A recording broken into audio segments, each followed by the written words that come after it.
Well, welcome everybody. Today we have our webinar series dedicated to implementing Koha at your library. So those of you that are thinking about migrating to Koha, this is the webinar to attend. This is being recorded and will be emailed out to all our registration folks as well. It will be put on our YouTube video playlist. So if you are not familiar, we do have a playlist of YouTube videos dedicated to our webinars, as well as lots of other YouTube tutorials. So feel free to head on over there and check it out. But for today, this is being recorded and will be posted on YouTube as well. My name is Kelly McElligott, and I'm one of the sales team members for Bywater Solutions. So we're going to talk about and break down the process of implementing Koha at your library. And thanks again for coming. If you do have any questions, please feel free to pop them into the chat, and I will have somebody assist and or interrupt me and answer it live. So thanks again for coming. One of the first steps, after you've gone ahead and moved forward with that decision of changing ILSs, is we have serious conversations about your data, because that's the most important part of your library is the data that you have, all those bibliographic records you've cataloged, all your patron records, and all those little things that you want to see in the new system come over. Those notices and those reports, that's part of the data manipulation and that migration process. So the most important part for us in the starting part is to get a look at your data and have those discussions on how that data is going to look in Koha. And that's actually probably, I'm not a huge data nerd, but that's something that I really find really fascinating. And because part of that kind of data discussion also talks about workflows and how your library works, because sometimes it may be something different that could evolve using Koha versus your current ILS. So looking at your data and talking about your data workflows is really important. The timeline of how we kind of look at this implementation project at Bywater is, we start off with a kickoff call. You may have primarily worked with our sales team during the decision-making process, but now it's time to really get to meet all the folks at Bywater that are going to be vitally important to your implementation. We're going to talk with our support department, our education team, our data specialist, and any implementation specialists that are included as well, because part of that is really finding out about your library and making sure your goals are addressed. Our ways of communication are talked about, the tools that we use. We use a ticketing system to address any questions that you have. We have a monday.com, which is a project dashboard that we share with y'all. We have a Slack channel. So we want to talk about all the ways that we can communicate with each other, email and phones as well. But truly it is a big process, and we want to make sure that you are comfortable as well as we are aware of your library specifically. The next step is the data migration, is where I, jumped right off into when I started this conversation. And that's truly to discuss the data. So part of that is you're going to extract your data from your current ILS. We're going to load it, do a little bit of manipulation with discussions with the library to make sure we're aligning the data correctly. Because what we really want is to produce a test site that is going to be vital in the next few stages of this implementation. That test site will be set up for you and your staff to access and to play around with and really get into the details of how your data looks in Koha. And then as we move into sort of in between the data migration and the training, We're going to talk about workflows. We're going to talk about circulation and cataloging and acquisition and serial workflows, because again, we may want to tweak some data. We may need to make some changes to ensure your workflows are covered. So as we lead up to that training time, we're going to have lots of opportunities to talk about different areas in Koha, how reports are created, what reports you need, what EDI vendors you use with acquisitions, how you handle your serials, because we really want to make sure, because Koha is so customizable, we want to make sure all those tools are accessible to your library during that training. When we come on site to train your library, we're going to break down, taking in those workflows we've talked about, taking in your library policies that we've discussed. We're going to break down to you and your staff on how Koha works. We're going to dig deep into circulation and patrons and cataloging and acquisitions and the admin portion of making those changes and customizations. Because again, between training and go live, there's a big section of more testing and getting into there. I think about way back in the day when I went from Android to Apple, or Word to Google Docs, and the changes that happen and how we learn, how we need to get into the details to ourselves learn how to use a new software, as well as help others use those software. We want to be those cheerleaders on the side and those tools that you can use to help you and your staff get to the point of feeling super confident and getting to that point to feel like this is the software that's going to get you further in the world of libraries, make it easier to do certain things that maybe it was more difficult to do in your current software. So we take all that into play, and we really want you to jump into using Koha, seeing your data, testing it out, having your staff see it, test it out, and then again communicating back and forth what could evolve, what could change. Future developments for Koha can be talked about, like wouldn't it be great in the next version, or talking about that open source software. And then finally, our last step is the big one where we go live. Your library starts using Koha for real. And that takes another data extract. We do all the changes that we talked about in this, 4 to 6 months timeline, and we push it out into your system. And then you have the ability to use the system. Bywater is a support company. So during this implementation process, we're here to support you. But after go live day and beyond, that's our job as well. So phone calls and emails and tickets and Slack messages are our way to help you, to get you to a better place, to educate you, and to teach you how to use it more. So it's really a great process.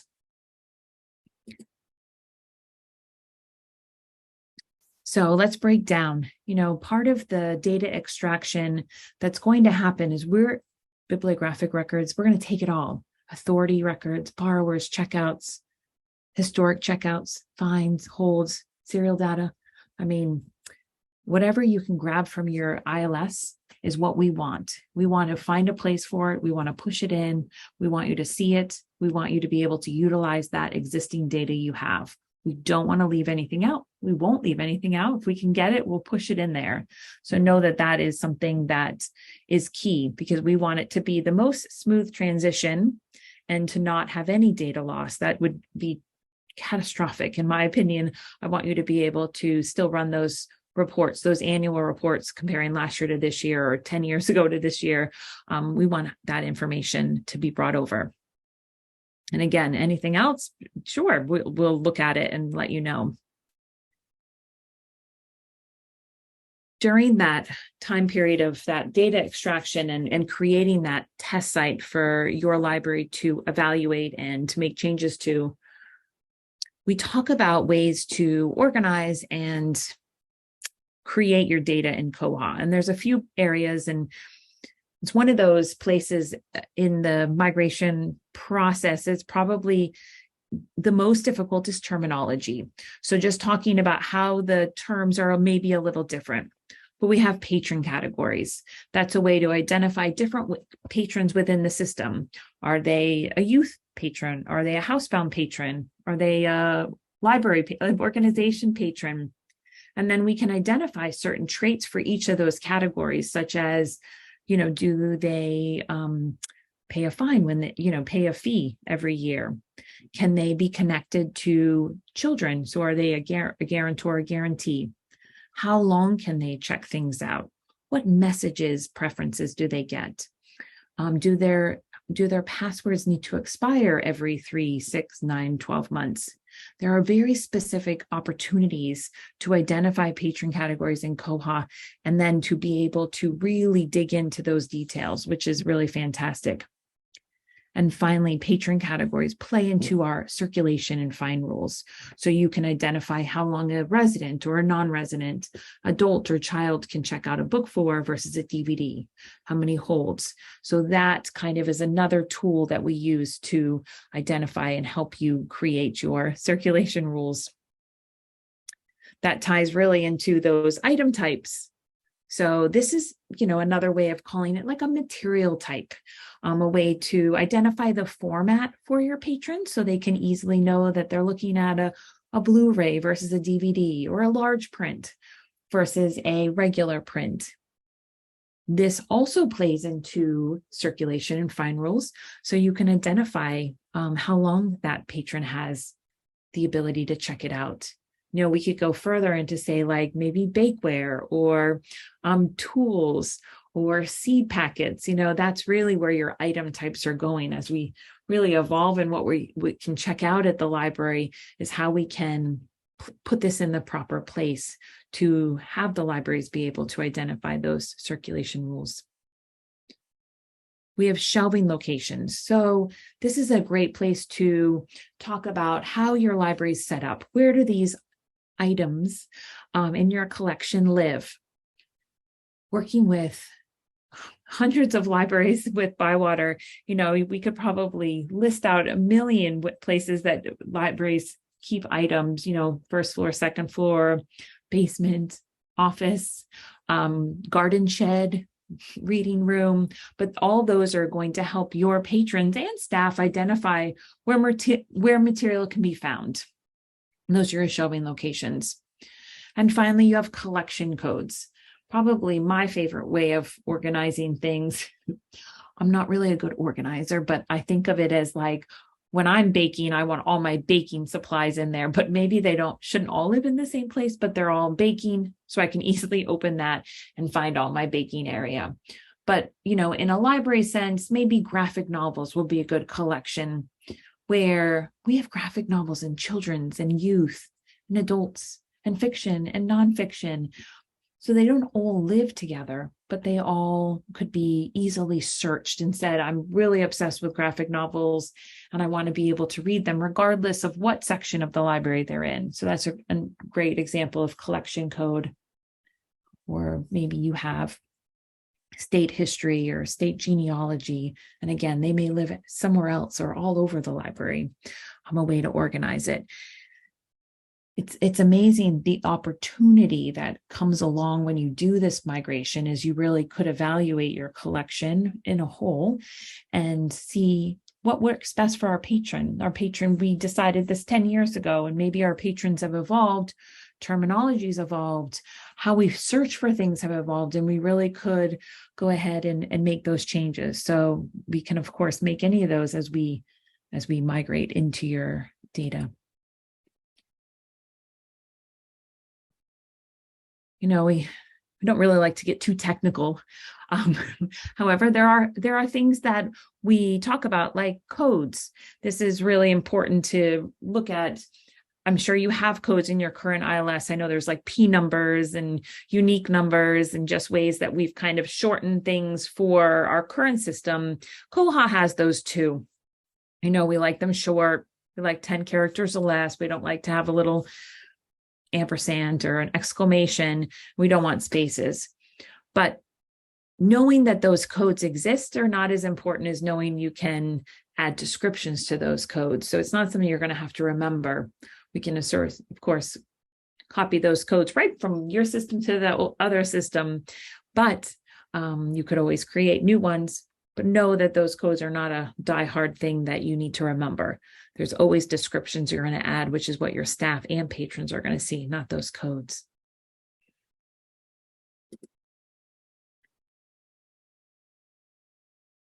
I've touched upon this a few times, but it's about the opportunity of a migration and really taking that opportunity, embracing it and saying, let's look at how the patron experiences.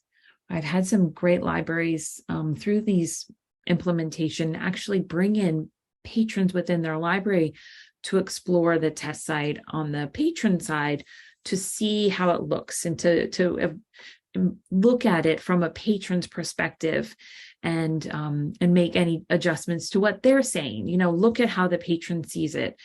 It's always a good feeling to know that your patrons understand and appreciate the work you're putting into a migration and making it cater to our true patrons, our customers. Simplifying it. Maybe you have 100 patron categories or 200 shelving locations, and you may think, I don't need all these, or maybe I could simplify them. And that's the opportunity you have in this migration, is truly looking at it and saying, what is the best future approach? And then finally, just that organization, looking at how things are organized and knowing that you have the tools with our data specialists to make those changes. Say, if it says second floor, make it say, the Ford room, because I've made it different, or maybe I'm creating a new branch during the same time and then take these items and move it over there. So we have that opportunity to make those changes and to become more organized in this process. During the implementation, and we saw that little, timeline that we went up into the big yellow star, that implementation process involves a lot of meetings and communications and opportunities to discuss your library specifically. We work with small libraries and special libraries and very large libraries and academic libraries. And every library is special and individual. And that's part of these and these talks, such as talking about your policies. How do your holds work? How does your circulation work? How does this, your housebound process work? So we want to talk to you about your library and make sure that Koha is going to work how you expect it and customizing it to your needs. We meet a lot on Zoom during our implementation. So we have the opportunity to talk to everyone and get everyone in a Zoom room, and we can record them or, make them available if folks can't show up. But we use the opportunity to go face to face and make that connection, which I think is the most important part. Then finally, when we finally do get to go on site and meet face to face, we have the opportunity to talk to you and your staff and discuss Koha, explore Koha together, answer questions, and truly make it so we all know what's happening and getting to that point of going live. And then finally, one of the other big tools that we'll use during this implementation is that test site that we're creating for you. So again, we're taking that data and creating a test site so you and your staff have the opportunity to really explore Koha with your actual data.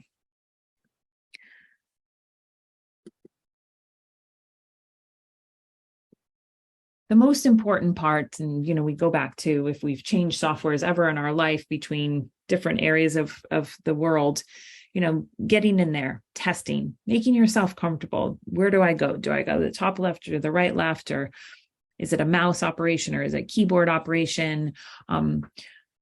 What happens if I click? That's fine. Test away. Check things out and play with those, because it will make you more comfortable and it'll make you more knowledgeable as you start to explore. workflows during the testing process. And this can come before training and definitely after training, is explore your workflows, look at what you do on a day-to-day basis in your current system, and then say, okay, what would I do in Koha? Go through that step by step. If you're dealing with a unique situation and you're like, I'm not sure how I would do this in Koha, go through it. That's what we're here for, to work through those processes. And then if you're stuck, you just go ahead and ask the question, send in a ticket, and we're happy to see what else could be the better process. Familiarity, and I never can say that word, and I should probably find a synonym for it on this presentation. You know your data. I've been in many trainings when staff members have looked up their special patron or a specific title in their catalog because they just want to see how it looks, see that patron that has a lot of holds or has a lot of messages or notes, or how those guarantees and guarantors look together. You know your data. The staff knows your data. So exploring it in Koha, doing that testing is an opportunity to really get in there. And that is also testing, and that is also exploring and checking it out in Koha. And then finally, that communication. This is an opportunity during the implementation and after, this doesn't end at the end.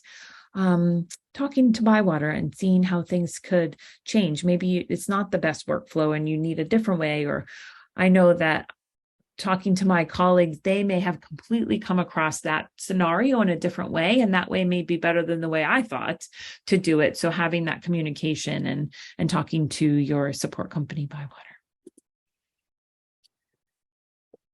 One of the great opportunities with open source, in my opinion, is just the ability to access resources, those online resources. There's a manual online for Koha. It's also clickable right from the staff interface, so you always have access to the manual. Bywater really focuses on doing a lot of education, so training resources. So before you go live and making sure you're testing and exploring and what to look for. We also then, after you go live, we want to make sure that you have resources, tutorials, step-by-step blog posts, screenshots to be able to learn, explore, and find out what is coming up. So, included to these resources are just opportunities to learn about new features coming in Koha with upgrades. So again, that's really something that we at Bywater, so our website's on here as a resource as well, will include. We have a newsletter we send out. We have a YouTube channel. You can just go ahead and explore the website and just say, I want to find out more about reports, and just easily search that if you want.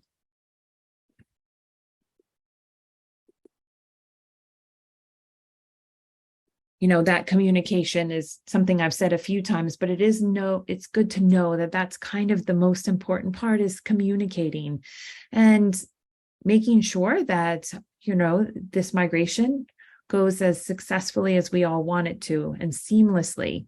So talking to us via Zoom, calling, emailing, we have a ticketing system. We do have a partner Slack channel, which has access to Bywater folks, but also to other users of Koha, and going through those channels and looking at what other folks are sharing with each other is just really, it's really fun. And it's a great feeling to know you're part of something that people will be willing to help and give you options. Or, we have a listserv. Koha has a listserv that you could just ask questions to the whole community, which is international, that people are all using it a little differently. And maybe they would have the right answer or a good suggestion.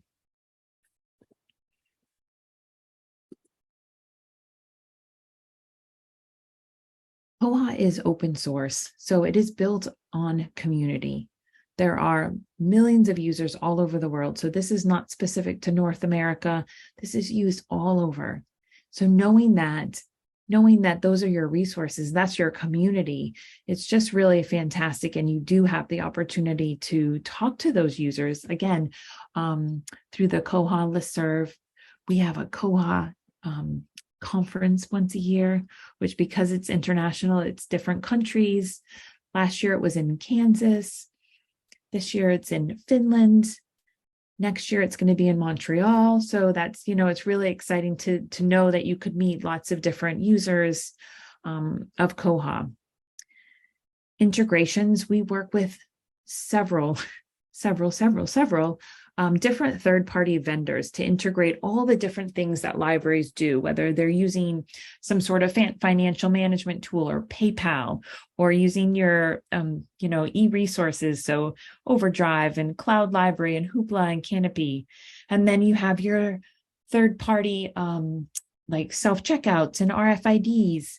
All that are those integrations.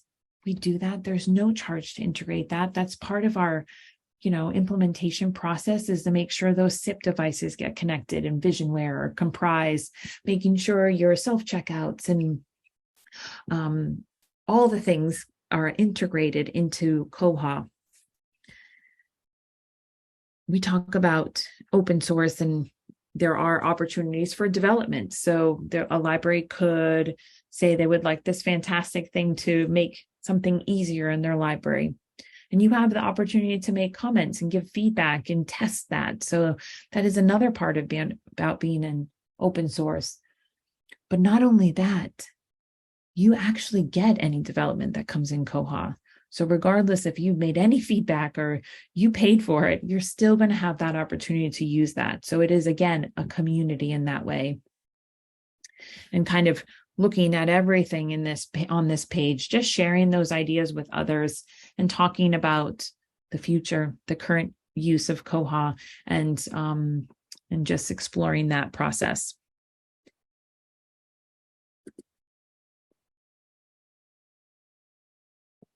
So what we've really done today, as we wrap up, is we've talked about just the process of bringing Koha to your library, implementing Koha, how Bywater will assist you in this process, how there are ways that you can talk to others, the global community, the smaller community of Bywater partners, what we can bring to that migration with our skilled data folks, our educators. Doing these projects are one of our fun areas that we can really help libraries get into a great software to be able to kind of go to the future. And speaking of the future and, that integration, as we just had in the previous slide, one of the upcoming webinars we're going to be doing is talking about third-party products with Koha and how it interacts and what we interact with. So if that's really kind of something you're thinking about as you go down this path of consideration of changing over to ILS, maybe you want to attend that one and see, hey, what does Koha work with? So that's August 24th at 1 p.m. And then if this is your first look at Bywater solutions or even Koha in general, we have a big introduction to Koha after the summer craziness happens, and into September 12th at 2 p.m., we'll be talking about Koha and digging into the Koha staff interface.